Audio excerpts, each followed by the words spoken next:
and welcome back to Creative News. I am your creative partner, Amanda Pierce, and we are here with Leigh McIntosh, as well as some parents of our clients. I'd like to introduce Gail, Vernon, and Jeff as I pass the microphone to Leigh. Hello, everyone. We're talking about the subminimum wage certificate, or the 14C certificate. This was a certificate that was created in 1938 by the Department of Labor under the Fair Labor Standards Act. And then in the 1970s, community rehabilitation programs like Creative Enterprises were born across the country to help people with disabilities use the subminimum wage certificate. At Creative Enterprises, we've always used this certificate as a training tool to help people learn appropriate work behaviors, hoping to increase their success rate on a job. We have found over the years that many people decide not to go to work, and there are as many reasons for that as there are people. So we have some people here today who can talk about that from their own points of view and let you know why they've decided that. But in 1990, the Americans with Disabilities Act was created to stop discrimination of people based on disability. This meant they could go to work, earn the same wages as anyone else, and they had protections against discrimination.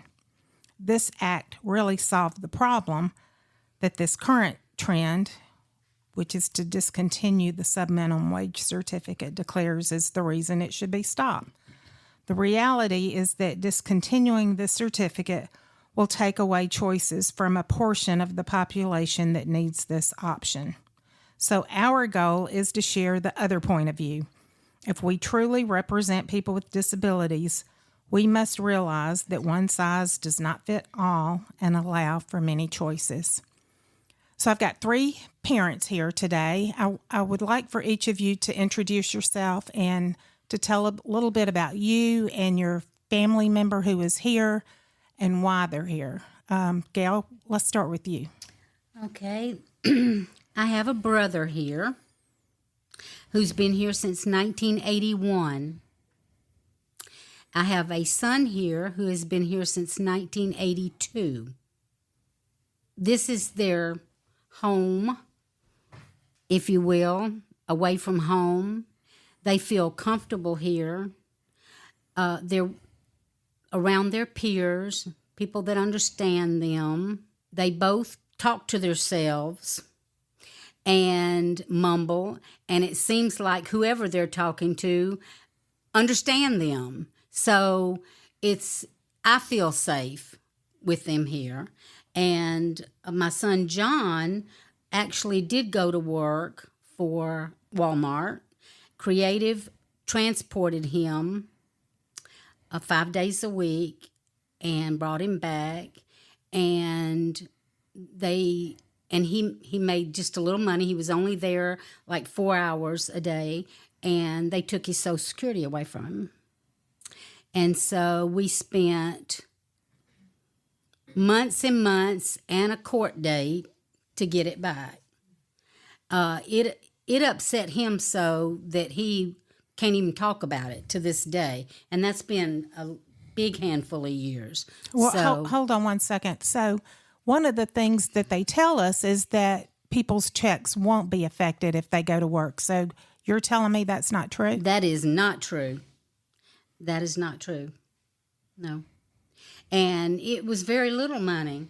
I mean, it wasn't like 40 hours a week, you know. It was like 4 hours a day. So the money he earned working at Walmart, it didn't really take the place of that Social Security check, did it? No, not in the least. It didn't. Okay. Mm-mm. What else would you like to say about him or your family? You also have a son that went to work and has worked successfully. I do. I have 3 boys, and I had 3 brothers that all have a disability. And my middle son went to work for Kroger. Creative actually got him the job, and they job coached him, and he's been there now 32 years. And I did everything like you're supposed to. I turned in all the paychecks, and all of a sudden I got a letter, and they said that he could no longer receive his Social Security, and he hasn't received it since then. But he is earning an income. But he is earning a decent wage. Okay. You know.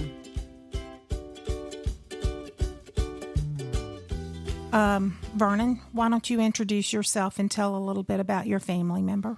I'm Vernon McClain, and our son, his problem is he had a brain injury during the birth process. This affected him many ways. He's multiple handicapped.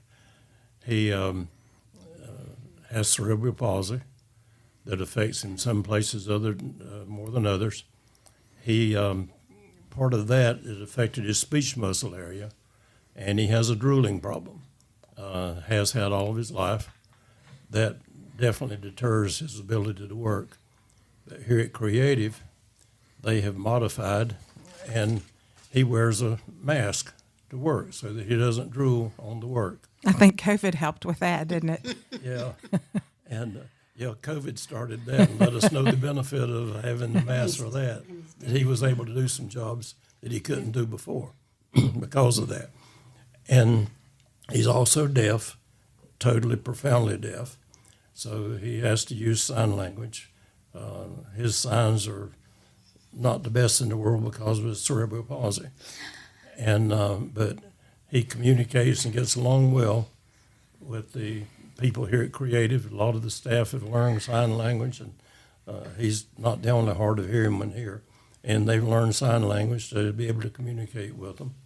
And this kind of thing. So it's been very beneficial to him. He's 63 years old. He's been here for 42 years.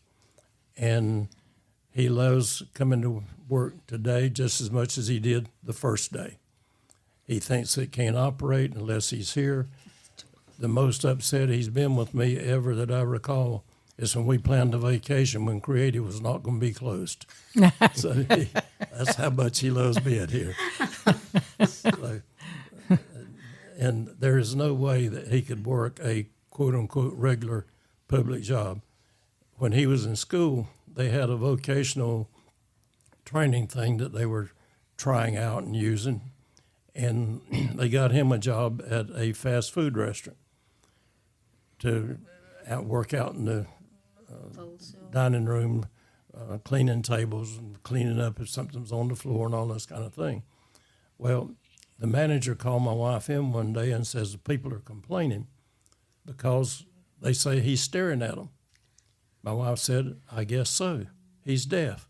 He's trying to read lips, So you get in that, plus the drooling problem and everything, and with his physical things. Plus, he has learning disability as a result of that birth injury and all of that put together. So it would be actually impossible for him to get a public job, but he thoroughly loves this job. And it doesn't matter how much the money is. That's not the point. He's being productive. He's being beneficial, he thinks. He comes home with a check, no matter what size. It's never very big, but comes home with a check. Friday afternoon, I have to get in the vehicle and go to the bank then. So it's that important to him. Thank you, Vernon. I think the funny thing is that my son John and Mike communicate extremely well, and it is not correct sign language. No. It's telepathy or something. Well, they're like twins that are born. They understand each other, and you just say. Well, that's for right. About probably 30 years, John came home with Mike once a month on the weekend and spent the weekend with us. And John hears and can talk. Mike doesn't hear a thing, and they communicate perfectly. That's true. They understand each other. But I do want to say the check doesn't matter. John came home with a check for $4 and some odd cents, and it meant as much to him as if it would have been $400.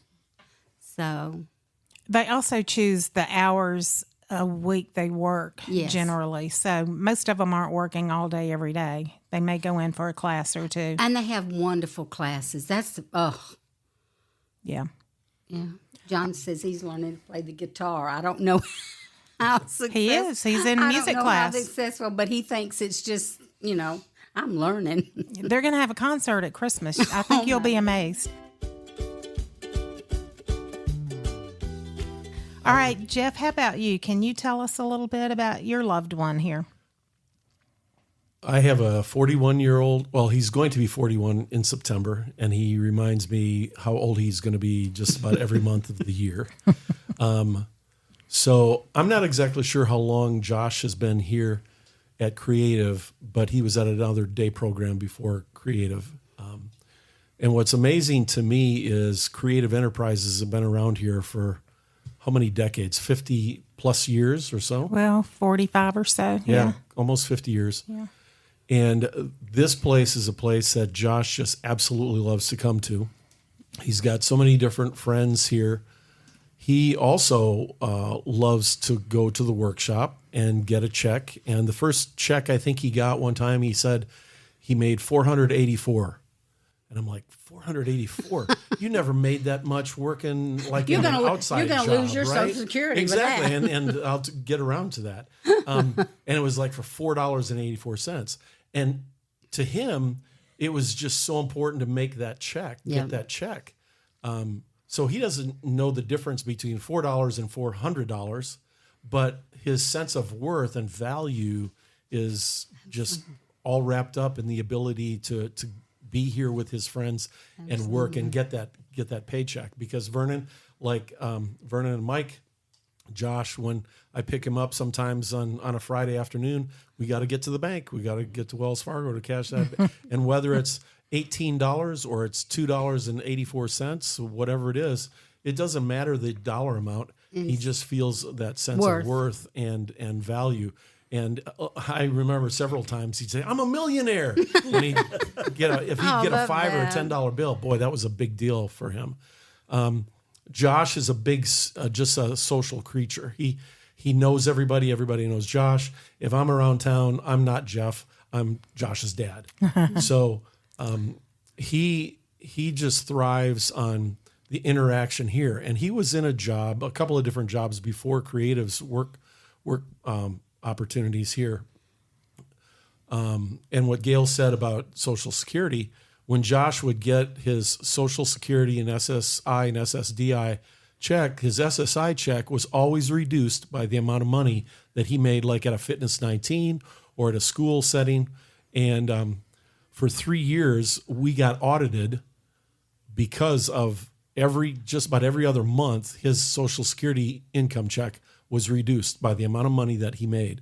And this was all happening too in 2008, 2009, when the market did the downturn, and there were so many issues with financial cutbacks and things of that nature, where he was at one time working 20 hours a week at a Fitness 19, and then he was cut to 4 hours a week. Mm-hmm. And the manager was like, "Well, we just can't afford to keep him there." You can't afford to keep him there, and he wasn't even barely making minimum wage. So now his paycheck was cut and his Social Security check was cut. Absolutely. So the Creative Enterprises with the workshop has given him all kinds of opportunities to do different types of skills and jobs that he can, and whether it's piecemeal or garbage bags or whatever you guys have for him to do, he loves to do it. Yeah. He may not be the fastest one because he's socializing as he's working. It's John. But if he were out in the community, and we've had him out in the community, I'll give you another example. Okay, so when he was still in Strive with Gwinnett County Schools, when he was still in school, they took him to, like, say, a Kroger or a Walmart or something like that, where, he was having to see the groceries come down the line, the conveyor belt. He was so verbal that he would point out the things that he didn't like, or if it was like a cigarette pack or something, he'll say, "Oh, that'll make you sick, or you'll get cancer." So the kinds of jobs that Josh was able to do out in the community you just couldn't put him out there and do something, to train him to do that. We would have a struggle with that kind of thing. But here in this safe environment, he's around his friends. They can talk. They can get the job done. He gets a paycheck. He's happy about that. And along the same lines as Mike, Josh revolves his world around creative enterprises. It's a success. He's the first one to tell us too that when creative is going to be closed because of a staff workshop or a vacation or something like that, and he just wants to be a creative all the time. And it like Gail said, creative enterprises is his home away from home, and this is a safe place, and this is a place where he can thrive as an individual. I asked John when he was going to retire because he's 60 now, and he said never. That's my job. I have to go there. Sure. And I said, do you want to retire someday? He said, no, I'll just die. Another reality is that for this population, there really aren't nursing homes for them. Right. I know of one, but it's very small, and, I don't know that our folks could get into that. But I think what happens, because we keep people here as long as they want to stay here. As long as they can. And that's another thing. Creative goes so far beyond anybody that I know of, any agency that I know of, to accommodate you. And I retired from here. So, yeah. Unlike John, you chose to retire. I chose finally retire. But yeah, I mean, it's a safe environment. Well, and I would say this too, a lot of your clientele here have the intellectual disability that doesn't allow for them to be out in the community working a quote unquote standard job. Their self-worth is within this community and within this family. Right. And to go to Vernon's point, because Mike volunteers at church, and in the dining hall at our church, we have meals on Wednesday nights. And Mike is the one who's over by the glassware. Yeah, the glassware. And he'll take the glasses off the tray and pour out the drinks into the kitchen area there where they're doing the washing dishes and things of that nature. And he is just thrilled to do that. And that's his act of service. Mm-hmm. That's his volunteerism. Mm-hmm. Yeah. That's his heart. That's his spirit, where he is actively involved. And people don't look at him, quote unquote, and stare at him like they did out in the community, like you were mentioning. There, Mike is an active participant in the community, of the and church. A valued member. Exactly. Yes. Exactly. Well, the thing with that is he loves to work. Anything he can do, he'll do it. And the thing at church, nobody asked him to, including us or his mom. Maybe none of us ever even mentioned it. He just went and started doing it. And his mom went back and asked him, said, is he bothering you, or is it that, or should we have him quit? And of course, they said no, leave him alone, let him work. But he just thoroughly enjoys it, and that's why he thinks he has to go and has to do that, because he's being of service. And that ties back into the subminimum wage thing. It works the same way with them. And I was thinking just recently, Mike's been here 42 years. If he'd been on a public job, had a 401k, it'd be pretty good size by now. Instead, we're having people try to take away a sub-minimum wage thing in comparison, in the opposite direction. Yeah, I hadn't thought about that. Yep. So there is a lot of controversy over this sub-minimum wage certificate because people think that your loved ones are being exploited. Do you believe that? Absolutely not. Not at all. Not at Creative Enterprises. No. It's taken away a benefit that they currently have. Yes. It's not. You're trying to take it away. It's not enhancing them in any way. Mm-hmm. It's taking away what they have. So you think it should stay in place then? Absolutely. Definitely. Absolutely. Do you feel like, we've talked about this a little bit, but do you feel like if your family member, could they work in the community? No. No, he wouldn't stay on task. He wouldn't have somebody like here to keep him on task, to constantly give him verbal cues, stay on task. Okay, let's get the job done. Whoever you've got right now, counting with John, they send a note home every day telling me, what a good job he did and how appreciative they are. I think it might be Luke. I don't know. But anyway, they give him a lot of encouragement where in a job that they wouldn't do it. And he could be exploited very easily. So do you feel like he feels appreciated here then? Oh, absolutely. Because another thing I've heard people say who aren't working with this population is that if you're paid to work with them, it's not a real relationship. No, there's relationships here. Well, you saw Luke came in before this started to tell me how much he enjoyed working with John and how nice he was and what a kind person he was. Nobody else is going to do that. Just about every day, Josh will either text me or FaceTime me and tell me about his day and how proud he is because his instructor is proud of him. Yes. For doing so and so.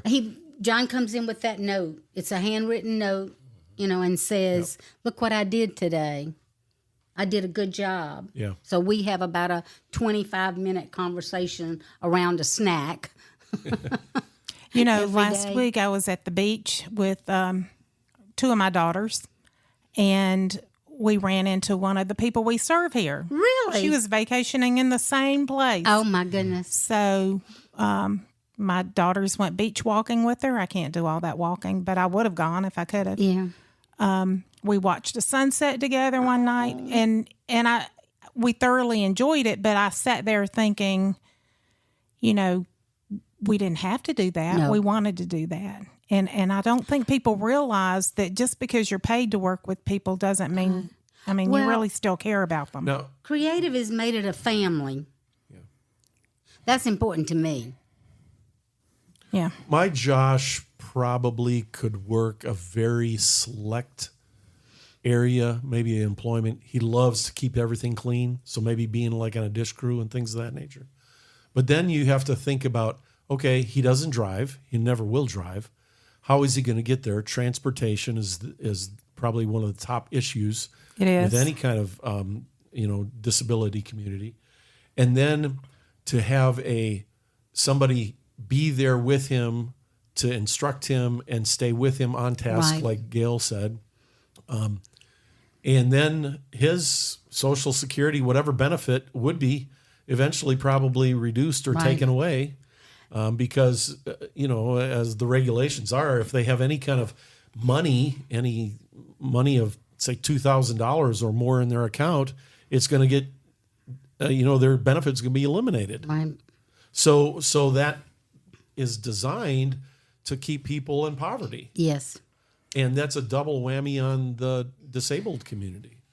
So let me ask you this. The Georgia Council on Developmental Disabilities is the organization pushing this House Bill 1125 to stop the subminimum wage certificate. Do you feel like they're representing your family member? No. No. And why do you think they're not? They represent people with developmental disabilities. So why are they not representing your family member? Because that would take away the benefit they currently have of being able to work. Because there's no way that Creative could continue a workshop if they had to pay everybody minimum wage. Because the jobs they get, the work they do, is not that much mass production to be able to justify that. And if they didn't have that, that would be taken away from them. So they lose. Well, what is the average production rate here? Is it's under 20%? Oh, yeah. Probably 15% would be the shop average. So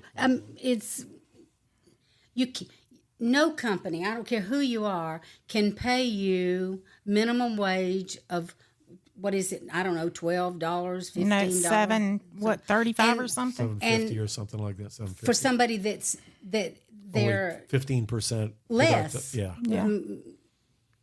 John is probably less than 10% production.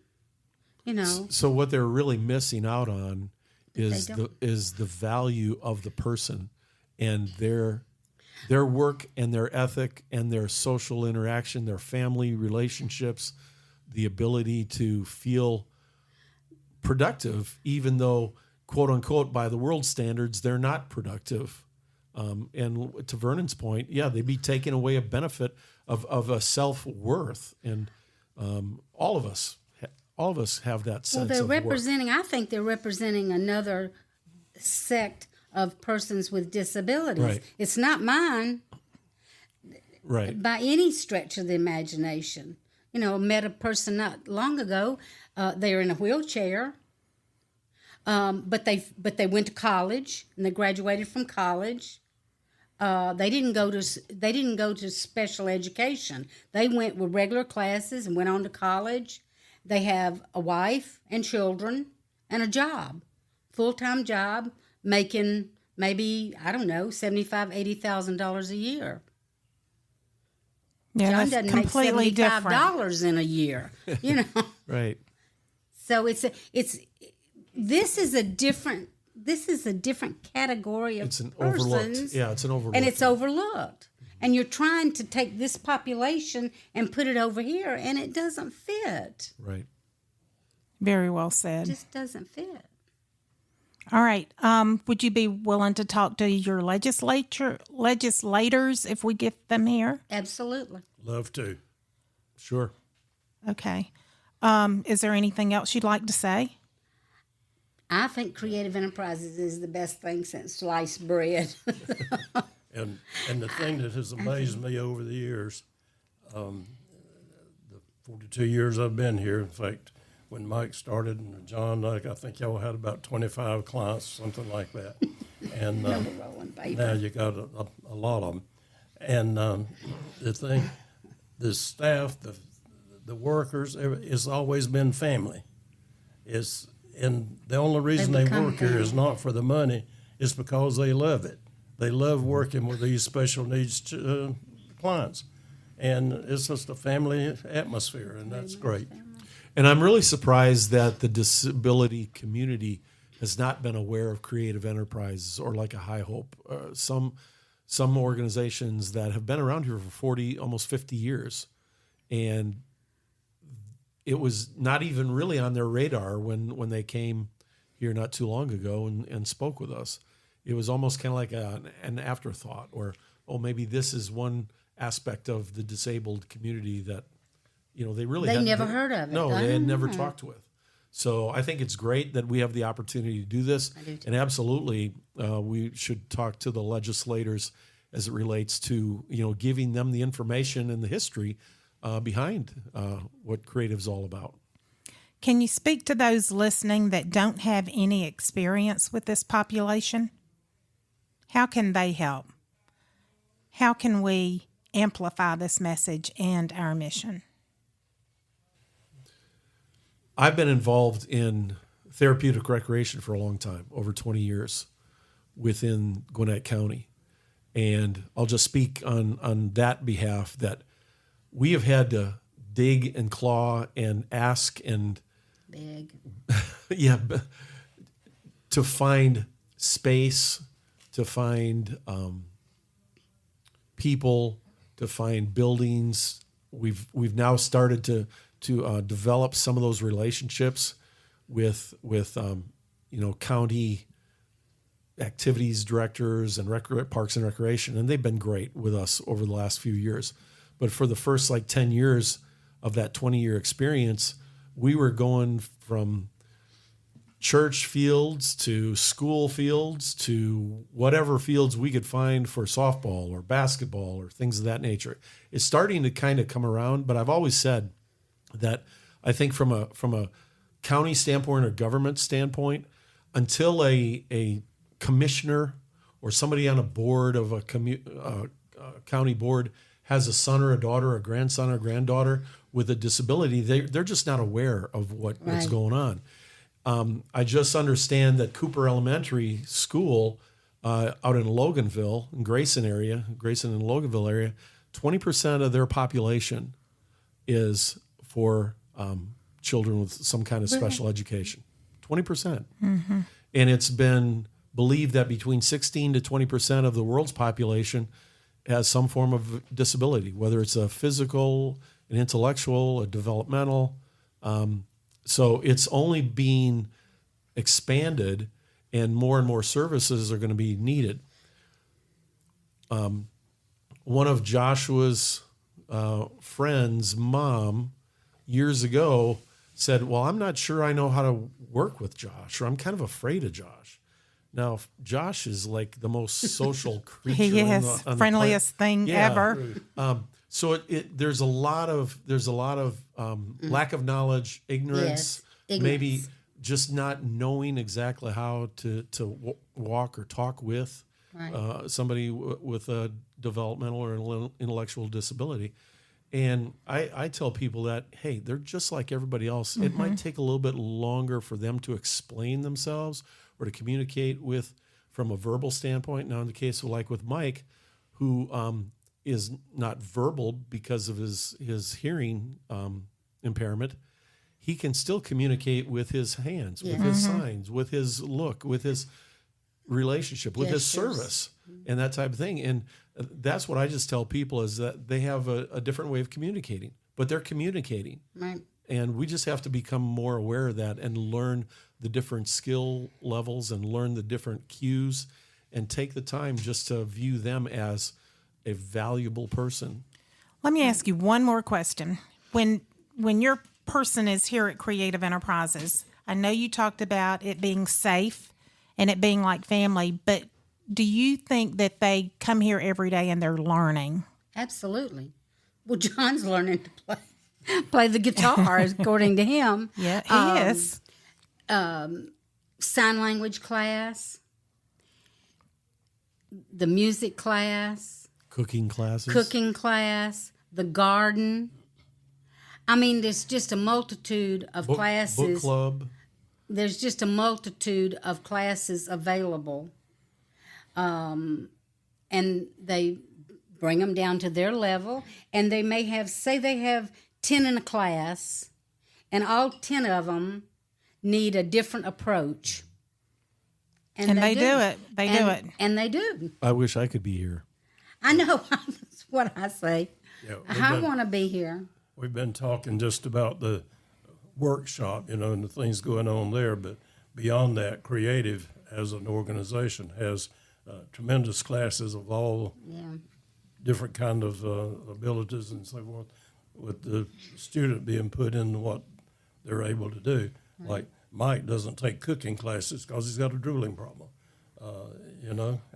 but he can take the nutrition or something like that. Classes, and they tailor it to the individual. Absolutely. And it's got excellent classes and excellent teachers. And if you speak it, say, well, I'd like to have this class, I'll guarantee you they'll do it, or they'll try their best. Yeah, they recently started the music program. Yes. That's thrilled John. Hasn't helped Mike much because he can't hear. He said we had a thing at church for special needs, and he was... he can hear the... He had thing, and my son-in-law says, can we have Mike play the drums? We did. And he had a ball. And that was and the funny the talent show or talent night for first Tuesday. The funny thing was, one of the girls that was going to sing after he played the drums, she came over and wanted to know if he would accompany her for her song. Which seriously, he did.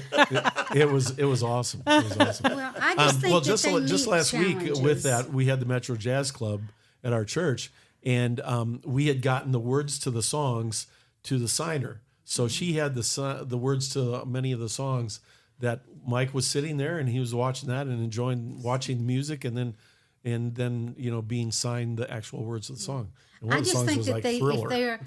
if there's a challenge, they do their best to meet it. And it sounds like your individuals all have pretty full lives. They come to creative on a daily basis, but they have lots of other things that they're involved in. Oh, sure. They all three bowl in a bowling league as well. Yeah. Love Right. that too. Softball, hear about that every He's got a day. better social life than I do. So I've always said we need to Better hire than a social mine. calendar. Better than mine. Okay, I certainly appreciate you all coming in today. I hope that our listeners have learned a little bit. I think this is a critical subject, but I think until people can hear the other point of view, they don't understand that what we're doing here is not exploiting people, but trying to provide choices and options and help them learn even more. I just want them to understand our population. I wanted to ask you why we're talking to you, the parent, rather than the person that we're serving. John doesn't have the ability to articulate a thought properly, and he mumbles. So it's very difficult for you to understand what he's saying, and then he gets off of the subject, and you have to kind of drag him back. And so I speak for him in a lot of incidences. With my condition of being deaf, of course, and difficult to communicate that way, but he also has learning disabilities, which makes it very difficult for him to, quote unquote, carry on a conversation. He can tell you what he wants, make sure that you know what he's wanting, and communicate like that. But as far as carrying on just a detailed conversation, he would not be able to do that. Even with sign language, because Right. I know your wife is very proficient in sign language. Even with sign language, he would not be able to, quote unquote, carry on that level of conversation Right. and understanding. Right. What about you, Jeff? And I'd say that I'm the voice because Josh, very similar to John, wouldn't be able to really articulate the reasons why. He understands what it is, but he doesn't reason. And so you could phrase a question and he might answer it two different ways. So he would probably say, I love coming to creative and I love to work in the workshop. And say, well, why, Josh? I just love to work in the workshop at creative. Well, why? He can't really give you that rationale, but he loves coming here and being with his friends and continuing those relationships in that family unit. And all of your family members are happy, right? Oh, yes. Very much so. I don't know if I've ever seen Josh come home down or dejected or rejected or feeling bad. He's always upbeat. A sense of belonging, each person being different, working with different skill sets, all those things are very important. Therefore, we are all proponents for the supported work environment. Thank you, Gail, Vernon, and Jeff, for sharing the stories of your loved ones here on Creative News. And as always, we will be back with you next month to share more inspiring stories, creative enterprises. Come shine with us. A 14C certificate is a special authorization that allows employers to pay subminimum wages to workers with disabilities for work being performed. This provision is a part of the Fair Labor Standards Act, FLSA, and allows employers to pay less than the federal or state minimum wage for these workers. Georgia House Bill 1125 is a bill to be entitled an Act to amend Title 34 of the Official Code of Georgia annotated, relating to the labor and industrial relations so as to phase out the payment of subminimum wages to persons with disabilities, to repeal provisions concerning exemptions to the state minimum wage law for persons with disabilities, to provide that no employer shall utilize a certificate issued by the United States Department of Labor pursuant to 29 U.S.C. Section 214C to pay individuals with disabilities less than the federal minimum wage, to provide exceptions, to provide for related matters, to provide an effective date, to repeal conflicting laws and for other purposes. This is our call to action. Please share this message. Our goal is to educate our community, and educate our listeners. We would love for local legislation to come and tour creative enterprises and see the great work that we are doing in our community. That invitation is open to anybody. If you'd like to get in touch with us, we'd be happy to set something up. And until next time, I'm your creative partner, Amanda Pierce. Come shine with us. To learn more about creative enterprises, visit creativeenterprises.org.